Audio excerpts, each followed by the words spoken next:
Warning, this list actually takes work and time. So if you were looking to download these lists and just smash that easy button, you're out of luck. And yes, driving for dollars is still my favorite list.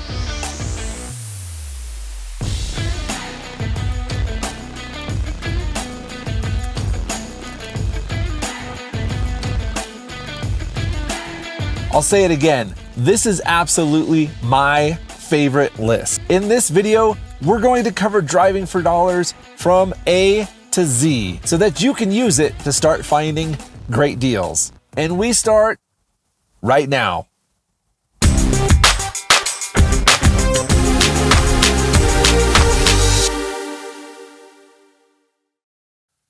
Hey there, friends. I'm Anson Young. I've been in real estate for 14 years, flipping houses, wholesaling. So I'm a real estate investor. I am also a real estate agent. And I also wrote this book, Finding and Funding Great Deals, out through our friends at BiggerPockets. They sponsor this thing. You can read it in your car in the daytime. See, that's my favorite chapter. Speaking of this book, at the end of this episode, I'm going to give you a discount code for 20% off at the BiggerPockets bookstore for this book, Finding and Funding Great Deals. I'm doing this super fast so that we can get started. Since you're right here on BiggerPockets YouTube channel, please give them a like and subscribe. They really like it. I really like it. It's a win-win situation for everybody. And don't forget, at the end of this video, there are action steps so that you can take the information that's given in here and put it into action. Because if you don't, what's the point? You're just watching me talk into a camera, and that's boring. Oh, boring. Sad. So why is this list still my favorite list? Well, that's easy. Not all of my competition are willing to put in the effort to do what it takes to get this list. That leaves me many times the only person talking to these sellers, which is the goal, obviously. And many times, driving for dollar leads are not showing up on any other lists. They may not have a crazy amount of equity, they aren't in foreclosure, they're not getting a divorce, they're not dead, they're not anything on the 10 lists from last episode.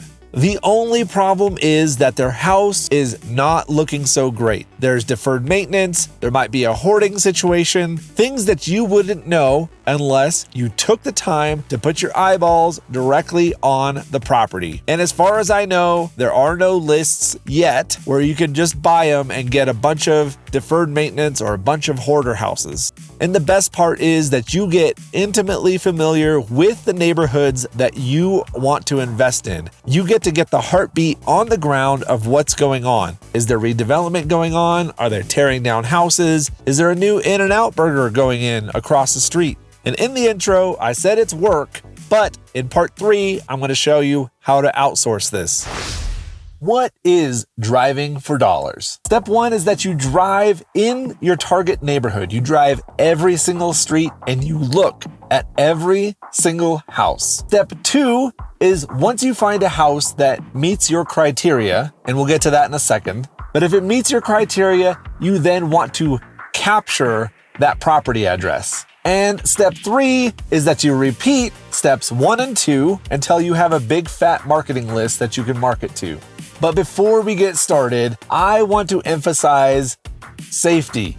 Yes, safety. Keep safety as a priority when you are driving for dollars. Don't get distracted by your phone or your notepad or anything else. Drive slow and keep your eyes on the road as much as possible. I drive really slow. So much so that people always trying to pass me and go around me because they're like, what is this guy doing driving 2 miles an hour through our neighborhood?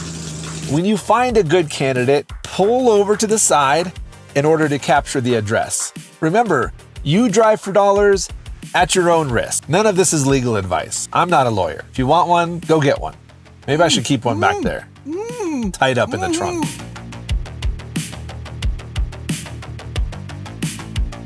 The first thing you need is going to be a well-defined area that you're going to be driving in. That way you have a good boundary and idea of where you'll be driving and roughly how long you'll be driving. I find an area of this size to be good. It keeps me out for about an hour chunk at a time. So if you only have 1 or 2 hours to devote to this weekend, you know kind of what areas you're going to be driving. The second thing you need is a notepad and a pen. You have to capture the addresses somehow. The third thing is bring some business cards with you. You never know when you'll be driving through a neighborhood and you might arouse the suspicion of some neighbors who see you driving up and down the streets at 2 miles an hour. It's always good to be prepared and to know what to say when you have somebody running up to your car, because it will happen. The fourth thing is that you can use your notepad and your business cards to leave notes on people's doors if you want to contact them that way. Or if you're right there, you can knock on the door, or you can just capture these addresses to call or direct mail later. And of course, you'll need your cell phone just in case you get in any trouble, or a different way to capture addresses. We'll get there here in a second. And whatever else you need to make your time in the car much more worthwhile. All right, so you're driving up and down each and every street. What are you looking for? You're looking for part 2, the criteria. Remember when I said 90 seconds ago?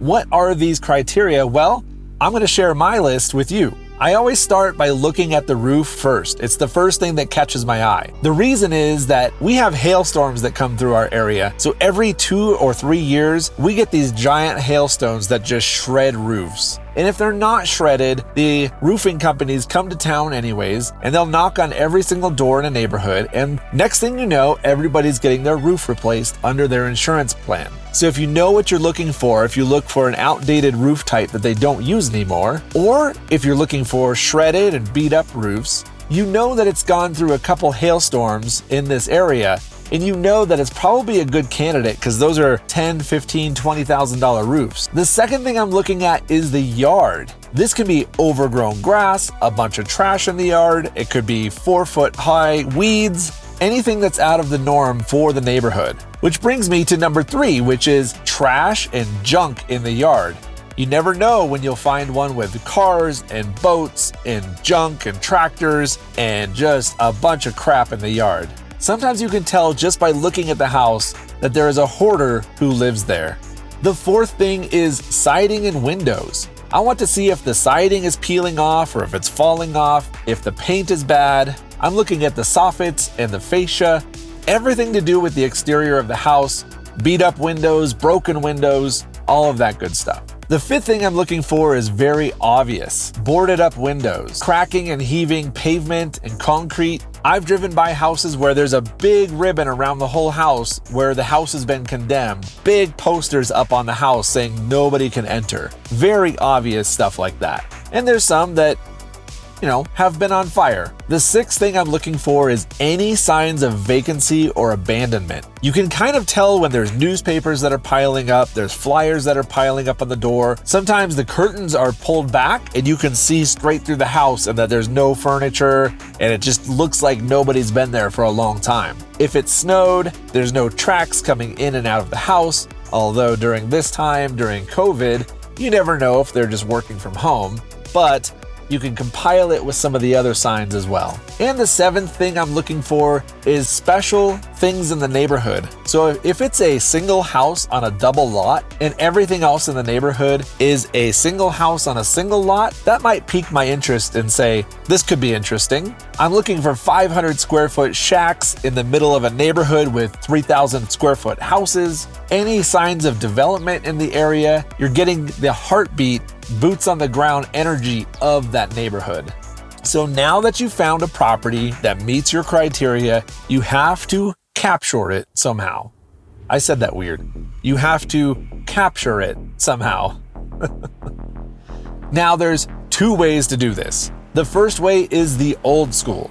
This is when I hated driving for dollars. I would drive for dollars this way, and I would not follow through with the second part. So the old school way is that you get your pad of paper and you write down the address. Then you take it home or to your office and you look up the address to see who owns the property, what the mailing address is, and any other information that you need. Then you take that, you put it onto a spreadsheet, And that is a 3 or 4 step process to get one address into a list. And I would write down a bunch of addresses, and then that notepad would sit on my desk for months sometimes because I hated looking up addresses manually. Till I outsourced it and I went to step 2, which is the better way to do driving for dollars anyways. And the second way to capture addresses is, yes, there is an app for that. There's actually several apps for that. So you're gonna have to figure out which one works best for you. But the gist of it is, I find an address that I like, and I am going to go ahead and I'm just gonna hit the button on the house, and that captures the address for me. Some of these do incredible things, and they're all a little bit different, so figure it out. Now I can just go capture a bunch of addresses, and by the time I get back to my office, I have a spreadsheet waiting for me in my email with all of the addresses, the property address, the homeowner, and the mailing address. And I can even pay a little bit extra for phone numbers and some script tracing. This way does cost a little bit of money, whereas the notepad way does not cost a lot of money, if at all, unless you count 50-cent notepads to be something. But again, there's several apps out there. This one's my favorite one. This one, wherever I put it, here. This one's my favorite one. It's the one I use. So just type driving for dollars in the app store of your choice and you'll find a few to choose from. Another cool thing is that with the apps is that you can actually mail from directly inside the app. So if you just want to drive for 30 addresses, click 3 buttons, click, and then boom, it's automatically mailed out. It does it for you. Now I'll give you a little bit of a pro tip.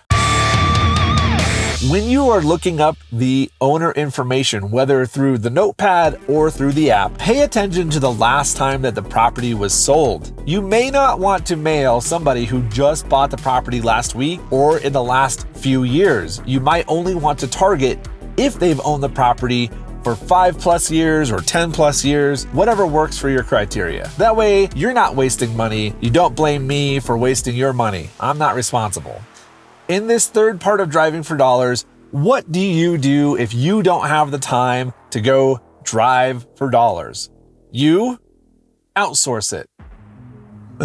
This also works great if you're opening up a new market in a new state and you're not going to be able to get on the ground and stay there for days and days while driving every neighborhood. So I'll give you 6 steps to success with outsourcing your driving for dollars.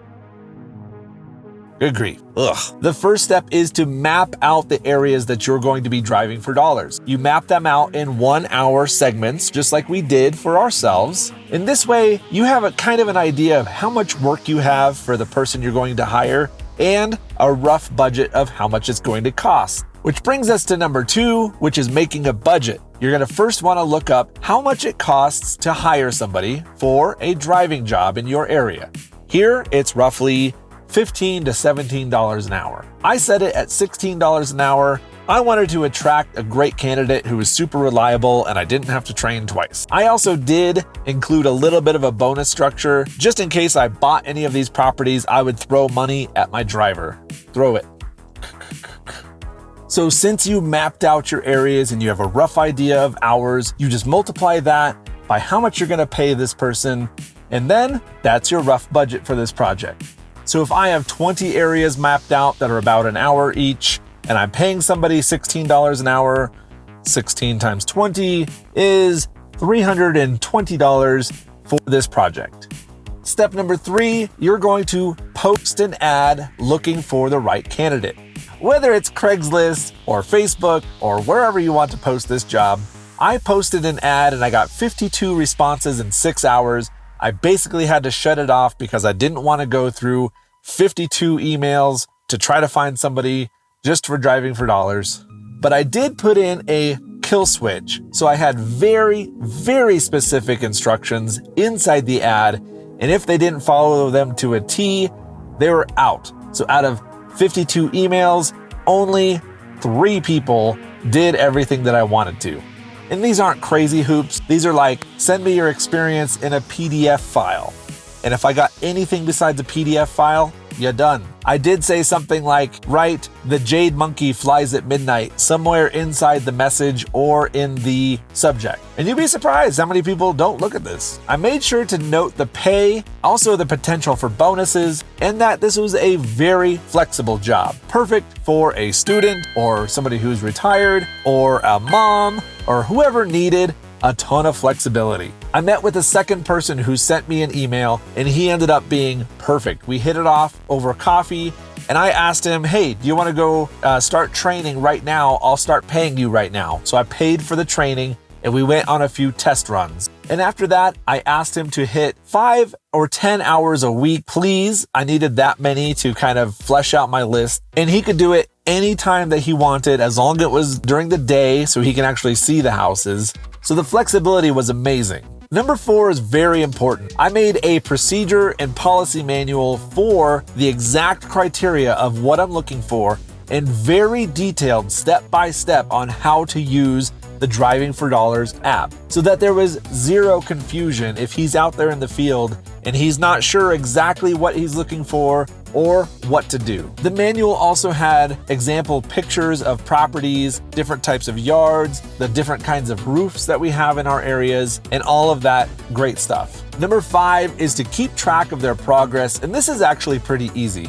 I would have him go ahead and let me know when he's starting and what zone he was starting in, and then I could double check the app to make sure that he was hitting properties in that zone. I could make sure that his hours were lining up with the results, and if I was really crazy about it, I would get in my car and go double check the property addresses to make sure that they meet the criteria. I didn't do any quality checks because my guy was rock solid, and for the first 1 or 2 outings that he did, he would take a picture of every single house to make sure that it met the criteria. He would text those to me that I knew he knew that he was looking for. I knew that he knew exactly what he was looking for, and he could fly free.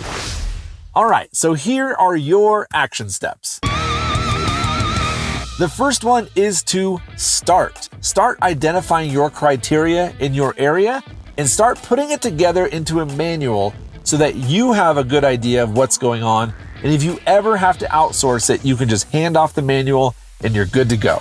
Number 2 is identify how you're going to capture addresses. So you're going to get familiar with the notepad and lookup way, or you're going to get familiar with the app so that you know how to use them so you can effectively just drive through and get as many addresses as possible. Be very efficient, very effective. Number 3 is a call out. I want you to go drive for dollars in 4 to 5 neighborhoods in the next 30 days. If you are in, then put a comment below saying challenge accepted, because you're going to take this information and you're going to act on it, right?